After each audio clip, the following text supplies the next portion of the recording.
안녕하십니까. 지금부터 8조의 최종 발표를 시작하겠습니다. 저희 발표는 크게 두 가지로 나누어 진행됩니다. 먼저 데이터 분석 결과를 공유하고 그 후 최종 기획안의 주요 내용을 소개하겠습니다. 먼저 출산율 분석입니다. OECD 국가별 출산율 분석 결과입니다. 그래프를 통해 확인할 수 있듯이 OECD 국가 중 대한민국의 출산율은 압도적으로 낮습니다. 이는 저출산 문제가 얼마나 심각한지를 잘 보여줍니다. 양육비 분석입니다. 양육비 중에서도 특히 사교육비가 가장 큰 비중을 차지하고 있습니다. 이는 아이를 키우는 가정에 큰 경제적 부담으로 작용하고 있습니다. 육아휴직과 경력 단절 여성 수입니다. 육아휴직 지원 금액은 매년 꾸준히 증가하고 있으며 이에 따라 경력 단절 여성의 수도 점점 감소하는 추세를 보이고 있습니다. 정책 지원의 효과가 어느 정도 나타나고 있음을 확인할 수 있습니다. 출산 보조금과 경력 단절 완화 효과입니다. 출산 보조금 확대와 경력 단절 완화 정책은 여성들이 지속적으로 경제 활동을 할 수 있게 해주었고, 결과적으로 경제 활동 인구 증가에 긍정적으로 작용하고 있습니다. 출산율 추이입니다. 그러나 전반적으로 출산율은 계속해서 감소하고 있습니다. 최근에는 출산율이 1.0 이하로 떨어진 해도 있을 정도로 위기가 심화되고 있습니다. 결혼 장려 정책 분석입니다.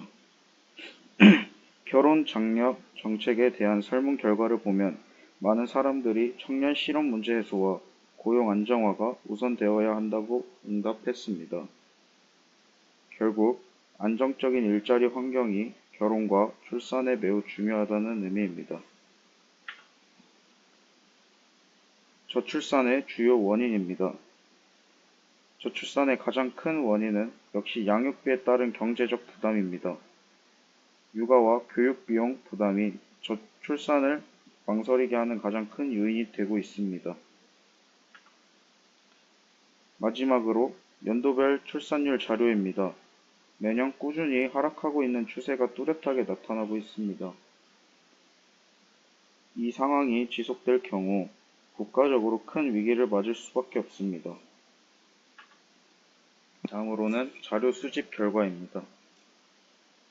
저출산의 지금까지 자료 수집 결과를 요약해보면 대한민국의 저출산 문제는 경제적 부담, 특히 사교육비와 경력 단절 문제와 밀접한 관련이 있음을 알 수 있습니다. 변수 간 상관관계 파악 결과입니다. 변수 간 상관관계를 분석해본 결과 출산율 하락은 결국 경제적 부담 증가와 경력 단절 문제, 그리고 결혼에 대한 인식 변화 등 복합적인 요인으로 인해 발생하고 있음을 확인했습니다. 특히 OECD 국가 중 대한민국이 가장 낮은 출산율을 기록하면서 청년 취업률 또한 낮아지고 있습니다. 현재 출산율 개선을 위한 정책이 시행 중이지만 아직 충분한 효과를 보지 못하고 있는 현실입니다. 마지막으로 최종 기획안입니다. 먼저 배경 먼저 말씀드리겠습니다. 이에 따라 저희는 저출산으로 인해 발생하고 있는 사회적, 경제적 문제의 심각성을 널리 알리고 저출산의 근본적인 원인을 분석하여 정책 방향을 재정립할 필요성을 제안합니다.